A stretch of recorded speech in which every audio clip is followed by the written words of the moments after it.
disruption. Oh, Renegade catches one. With the Dragon, knocks them into the Windstorm. There's a lot of damage onto Kyle and Ogwin, but Renegade actually picks up that turtle, stolen from underneath the noses of Aurora, out from the area afterwards. He gets the sights on him. Demon Kai takes down that Lord. Lord's halfway, lays down as Kyle TZ slows his ascent. Flap TZ already goes down. Next is Few. Next down is Kyle TZ. There's 3 members down for Team Falcons as Aurora's coming in. Ogwin's next to fall. Demon Kai wants to go for more. Make it a 5. This might be the answer, and then of course you leave it out. Flap TZ's gonna pick it up. That's the Hilda. I like it. Changes has been made to Game 1's draft.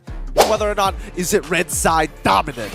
We see the changes that Aurora has made is able to break apart Team Falcons' draft, especially looking a lot like game number 1. It's both of the junglers moving towards rotating towards that orange buff. Yeah, it's going to be really important to see how much control they're actually going to have. This time around, it looks like the pathing is a little different here. Now, hold on. UA taking a little bit too much damage. That's able fine. to knock them up, but Edward's already here. The high rotation's coming in. Flicker play onto Few. Will be able to take him out. Demon Kai takes down Few for first blood. Right now, an all-out 3-on-4 brawl. Don't think Team Falcons want to take this, though. No, they don't. They got to back up real quick here. Good punish coming in for the side of Aurora to find first blood so early on into the game. And if they're able to steal away at least one camp, that'd be pretty good too. Flap with a knock-up. Team Falcons, they touch and they go. Flap TZ still safe for now. Pop the sprint already. Yeah, look at this. Demon Kai changing his jungle pathing just to try and slow things down, but it looks like Falcons are adamant on getting Kyle TZ back ahead into this game, right? So now, as the adjustments have happened, we can see that Team Falcons now have to give a lot more respect, especially when the wind blow is available. As they distribute their resources well across the map, they know that Falcons can't take too much damage. This Chow on Renegade is looking a lot more mobile, and I think Aurora is able to keep up with the tempo that Team Falcons is able to bring with the Hilda. And we don't see Flap TZ as living rent-free in the jungles of Aurora anymore, just because the Chow is there just to disrupt their tempo, disrupt the momentum coming in. Now the turtle is spawned up. Let's see what Aurora does. I don't think Aurora wants to sit on it just yet. They're missing a lot of level 4s, right? UA is not level 4. I mean, there is a bit of give and take here, so they move away, sacrifice the turtle. Not that big of a deal for Aurora. Yeah, take away the purple buff. That is a huge W for Demon Kite as he continues to rotate and path towards that bottom side of that map. He's understanding, hey, it's a speed run at this point. Doesn't matter about the turtle. It's still the first turtle anyways. Yeah, as they change their jungle pathing one more time, it's interesting to see because last time, Aurora, Demon Kai ended up on the EXP side of the map, and that's where Hilda started to walk in for free and started the harassment, and the UAV was activated. But now that they've changed their initial jungle path, it looks like Team Falcons are more concerned about the mid lane. Yeah, I've got a question for you, Gideon. So right now, hold on a second, Flap TZ going in deep. There might be an all-out brawl right here. It's 4-on-4. As Renegade gets caught on the wall, this crack, able to dash himself alive. The red carpet's being thrown out just to stop the ambush. But back to my question, though.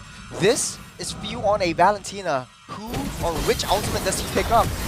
Oh, UA on the Windstorm takes him out in the process, though. Thanks, Few, for answering the question. But is that enough, though? I think it's more than enough because it's very disruptive in the middle of these fights. Not to mention, I mean, if he wants to pick up the Glorious Pathway, that also works too. Both of which are very effective ults in this particular matchup.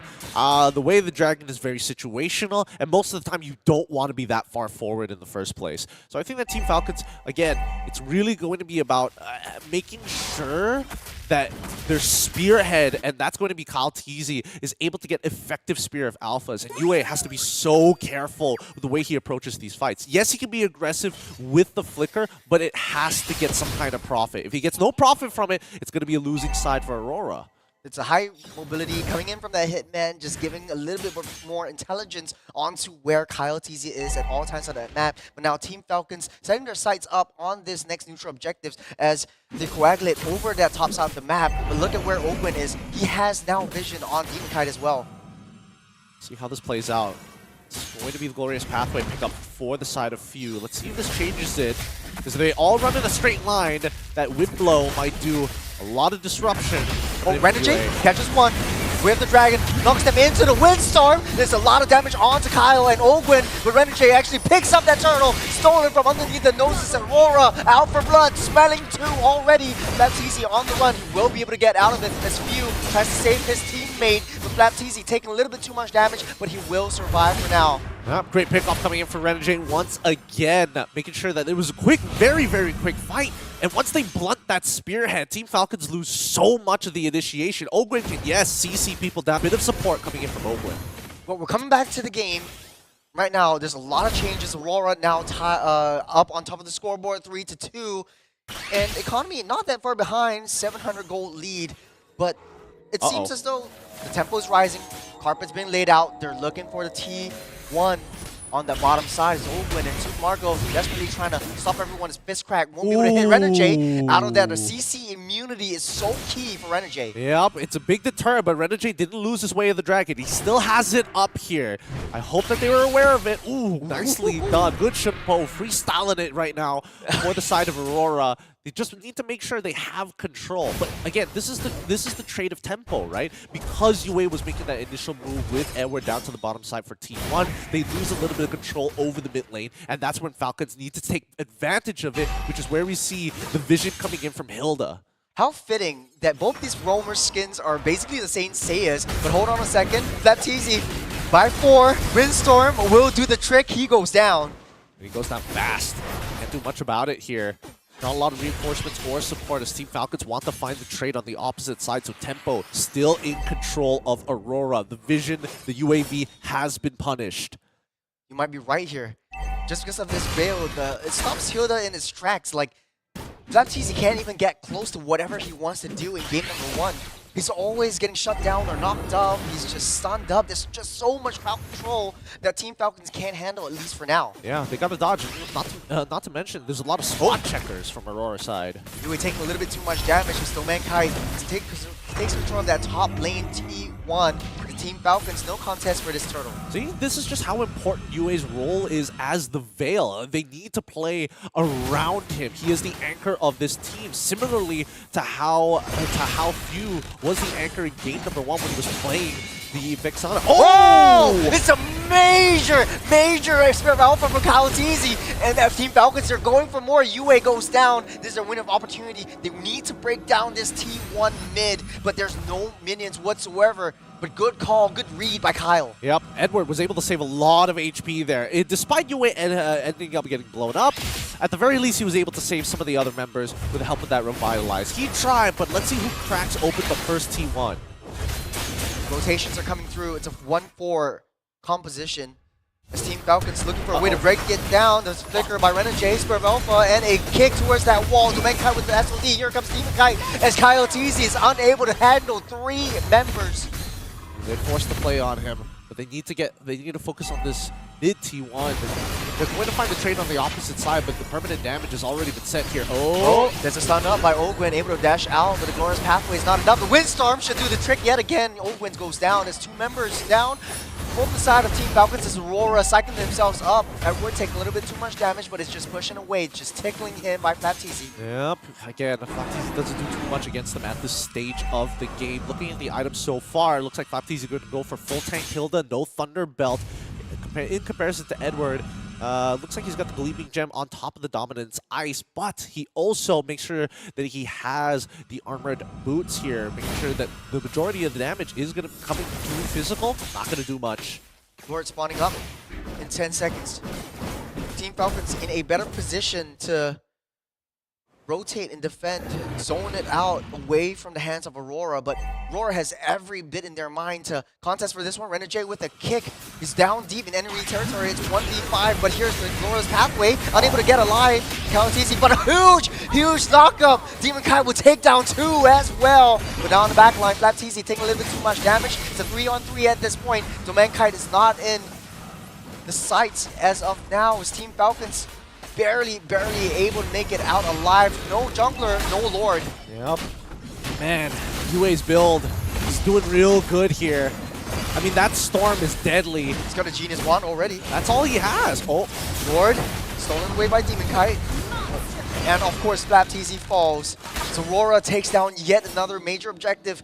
moving themselves up on the board. I mean, he tried. He tried. As much as he can, Kyle would have liked to Oh, hold major flicker into a fist crack, but the kick underneath the turret. There's no way that Ogren can run, punishing him for taking down UA. Worth it, but Renegade did end up losing his flicker at the end of it, right? So yes, they do find one back. It's 2 for 1. But Aurora, now with the Lord on their side, is putting a lot of pressure on Team Falcons. It's these small wins that are starting to add up for Aurora, and as long as they play around UA and make sure that they have that storm ready to go, there's a lot of easy sets that can be done for them.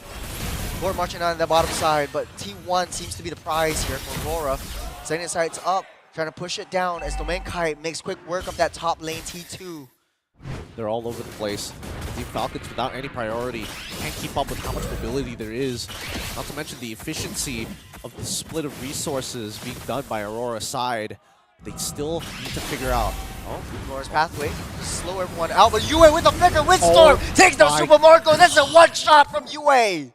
If you're not going to do it, I'm going to do it myself. Flickers forward and catches 3. Only one-shot Super Marco. Everybody else getting chunked low. This man is dangerous. His build is greedy. It is designed for one thing, and that is death. Oh, no magic penetration. Lord already on the T3 down top. Renegade, the hitman, zoning everyone out of the way. Kyle TC holding on to the Spear of Alpha. They don't want to risk it. Not here, not now. As Kyle TC trying to pull Renegade away. Glorious pathway laid down by both teams, trying to slow the engage, slow the approach, as Aurora takes what they can and crack down and open the T3 bot. They're making clean decisions here. Holy cow, UA's already got a holy... Oh my goodness. He's got a Divine Glaive ready to go. Magic penetration all the ways through. Genius Wand, Divine Glaive. You got the penetration boots as well. It's crazy how much damage UA is dealing. And Gideon, it's crazy how one small change in the draft from game number 1, which seems so dominant for Team Falcons, is changing the course of battle for Aurora. Well, I mean, it's 2 big changes, right? Having the Cho, which we were talking about off stream earlier,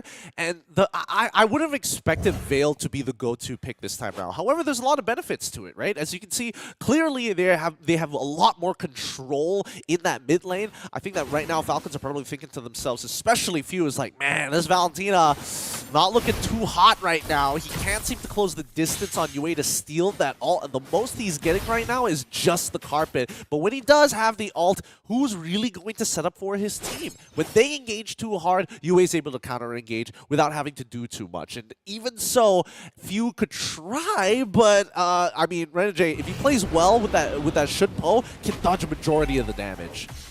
Ogwen in game number 1 seems so dominant with this Roam Badang, but it kind of seems like it's a Roam Badong. Whenever he goes in, it's so high committal.